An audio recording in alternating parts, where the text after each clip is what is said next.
Hello student, एक बार फिर से आपका स्वागत है आपके अपने जो स्मार्ट स्टडी क्लासेस में।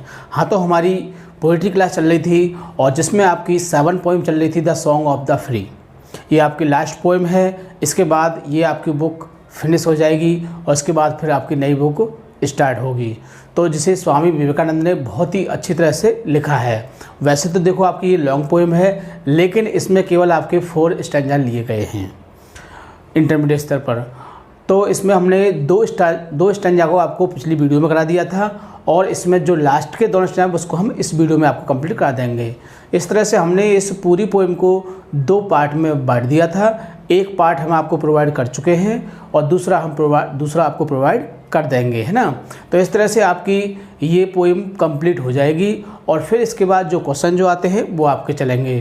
तो आज हम इस पोएम को पूरी तरह से कंप्लीट कर देंगे और इसके बाद फिर आपका जो अबाउट द पोइट है, सेंट्रल आइडिया है, बाकी वो चीज़ें वो आपको नेक्स्ट वीडियो प्रोवाइड की जाएंगी।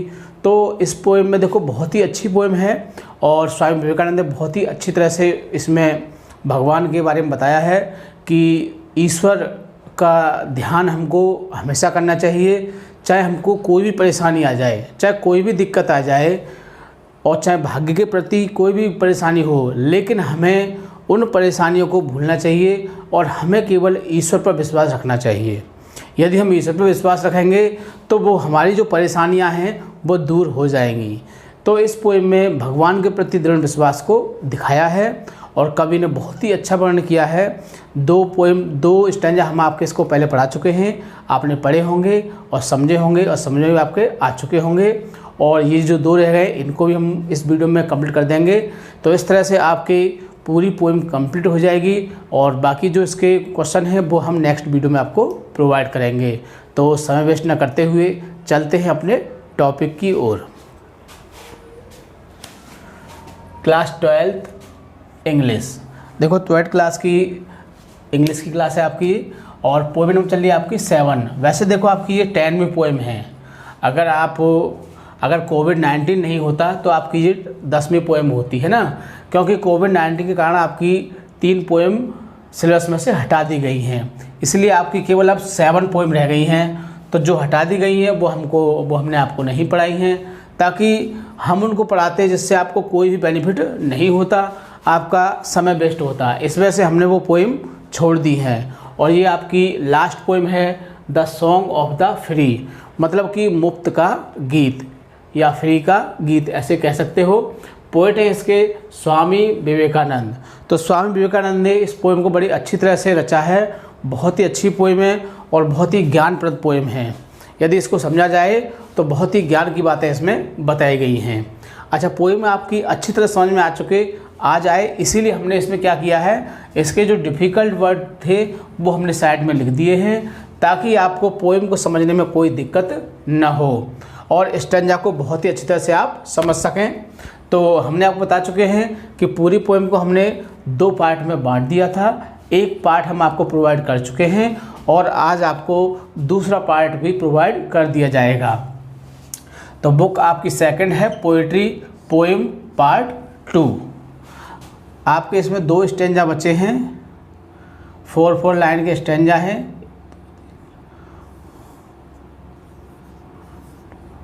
तो इस तरह से देखो आपके 2 स्टैंजा बचे हुए हैं और ये दोनों भी कंप्लीट हो जाएंगे तो आपकी पूरी पोएम कंप्लीट हो जाएगी।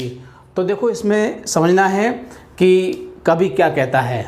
तो कवि कहता है लेट आइज, लेट मिस 2 होता है, आइज मिस आंखें होती हैं, ग्रो मिस होना, डिम मिस धुंधला एंड ईयर्स मिस कान होते हैं, ग्रो मिस होना और फेंट मिस बहरा, है ना। वैसे फेंट मिस बेहोश होता है, लेकिन यहाँ पर इसका अर्थ हम बहरा के रूप में करेंगे।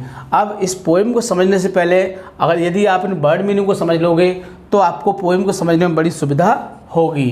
तो एक बार देख लेते हैं। जैसे देखिए डिम मिस क्या होता है, धुंधला, क्या होता है, धुंधला होता है। फेंट मिस बहरा, और फेंट माने बेहोश भी होता है। बिट्रे मिस क्या होता है, धोखा देना होता है। फेथ मिस भाग्य या किस्मत कह सकते हो।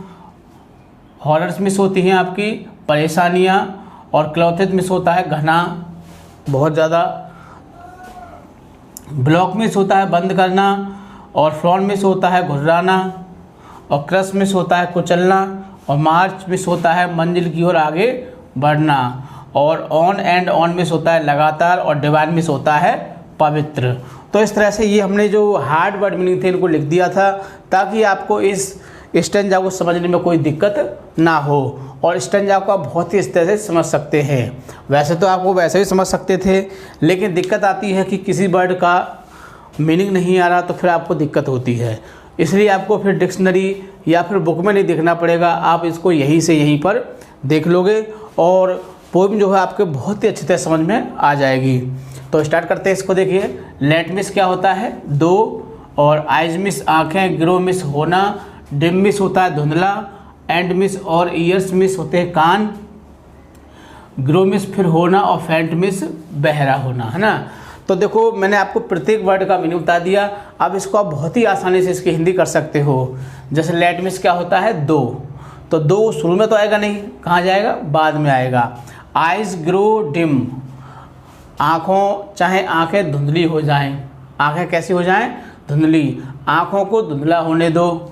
एंड और ईयर्स डिम, ईयर्स ग्रो फेंट, और कानों को बहरा होने दो। तो आँखों को धुंधला और कानों को बहरा होने दो, मतलब कि कभी का भाव है, चाहे तो हमारी आँखें क्या हो जाएं? आँखें बिल्कुल धुंधली हो जाएं, बिल्कुल साफ दिखाई न दें आँखों से हमको, और कान हमारे क्या हो जाएं? बहरे हो जाएं, फिर भी हमको क्या है? फिर भी हमको ईश्वर का भजन करना चाहिए, फिर भी हमको भगवान को याद करना चाहिए, भगवान को नहीं भूलना चाहिए। एंड फ्रेंडशिप फेल, और क्या? फ्रेंडशिप मित्रता या दोस्ती कह सकते हो। तो फ्रेंडशिप मिस क्या होती है? मित्रता या दोस्ती, और दोस्ती फेल मिस ख़त्म हो जाए, और दोस्ती ख़त्म हो जाए, क्या हो जाए? दोस्ती ख़त्म हो जाए। एंड लव बीट्रे, और जो प्यार है वो तुमको धोखा दे दे, मतलब कि दोस्ती क्या हो जाए? ख़त्म हो जाए, और प्यार तुमको धोखा दे दे। फिर भी क्या करना है? फिर भी ईश्वर की प्रार्थना नहीं छोड़नी है, फिर भी भगवान से प्रार्थना करनी है और भगवान को याद करना है, ठीक है। Let fate its 100 horrors send, fate मिस होता है भाग्य या किस्मत कह सकते हो। इट्स 100 मिस सौइयों कह सकते हो। हॉरर्स मिस होती हैं परेशानियां, क्या होती हैं? परेशानियां। सेंड मिस भेजना होता है। Let fate its 100 horrors send, किस्मत को सौइयों क्या? परेशानियों को भेजने दो, सौइयों परेशानियाँ, तो किस्मत को सौइयों या परेशानियों को भेजने दो, यानी कि किस्मत चाहे आपके ऊपर सैकड़ों परेशानियाँ भेज दे। And clothed darkness block the way, and माने और, क्लोथेड मिस क्या होता है? घना, और डार्क मिस अंधेरा, ब्लॉक मिस बंद कर दे, द वे माने रास्ते को।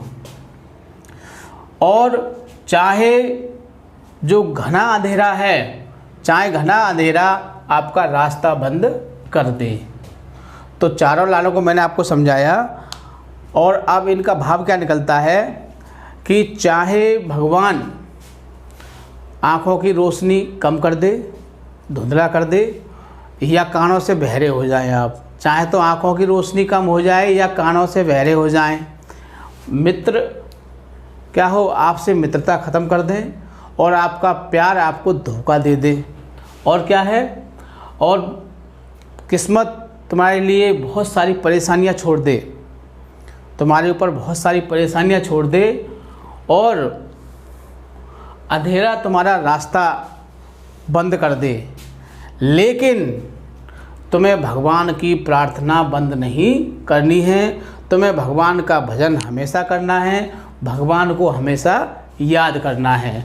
तो ये इसमें बताया गया है, और इसलिए मैंने आपको जितनी भी लाइन थी प्रत्येक वर्ड का आपको बहुत ही अच्छी तरह से समझाया, ताकि आप इसको बहुत ही अच्छी तरह से समझ सकें। अब बात आती है कि इसको हम कैसे पहचानेंगे कि सॉन्ग ऑफ द फ्री का है।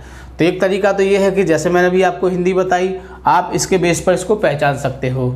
दूसरा तरीका क्या होता है, हम आपको बता चुके हैं कि किसी वर्ड को आप इसमें इंडिकेट कर लीजिए, जैसे आइज़ ग्रो डिम, है ना, eyes grow dim.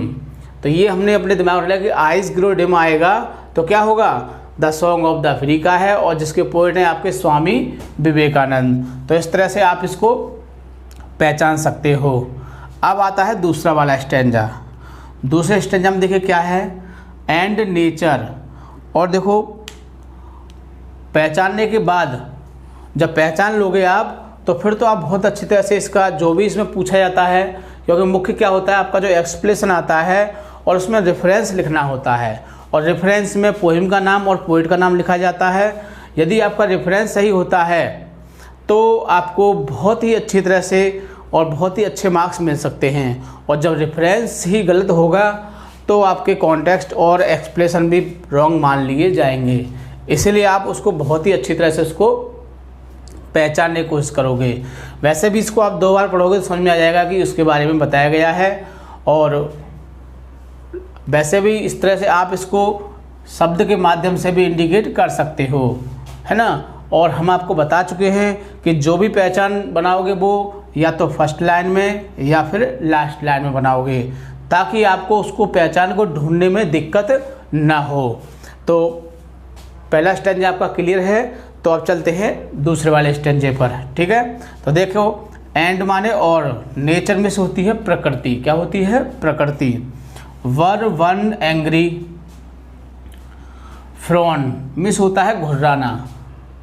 And nature, nature I mean प्रकृति, और प्रकृति क्रोधित होकर क्या करे, तुम पर घुर्राए। प्रकृति क्रोधित होकर तुम पर घुर्राए। टू क्रैश यू आउट, और तुम्हें कुचल दे। मतलब कि प्रकृति तुम पर घुर्राए क्रोधित होकर और तुम्हें कुचल दे। एंड नेचर और प्रकृति वर वन एंग्री गुस्सा होकर या क्रोधित होकर, फ्रॉन घुर्राए, टू क्रैश यू आउट और तुम्हें कुचल दे। क्रश क्या होता है, कुचल दे। स्टिल नो माई सोल, तब भी, स्टिल मिस क्या होता है, तब भी। नो मिस जानना होता है, माई सोल माने अपनी आत्मा, तब भी अपनी आत्मा को तुम जानो। मतलब कि प्रकृति क्या करे, तुमको गुस्सा होकर कुचल दे और तुम पर घुर्राए, तब भी क्या हो, तब भी तुम अपनी आत्मा को जानो। यू आर डिवाइन, तुम कैसे हो, यू माने तुम, आर माने हो, डिवाइन मीन्स पवित्र, तुम पवित्र हो या फिर पाक हो। March on and on, march on means होता है मंजिल की तरफ आगे बढ़ना, तो और ऑन एंड ऑन मीन्स क्या होता है, लगातार, और तुम लगातार अपनी मंजिल की ओर आगे बढ़ते रहो। मतलब कि कितनी भी परेशानी आ जाए आपके पास, तुम जिस वर्क को कर रहे हो उस काम में आप अपने लगे रहिए। Nor right nor left but to the goal.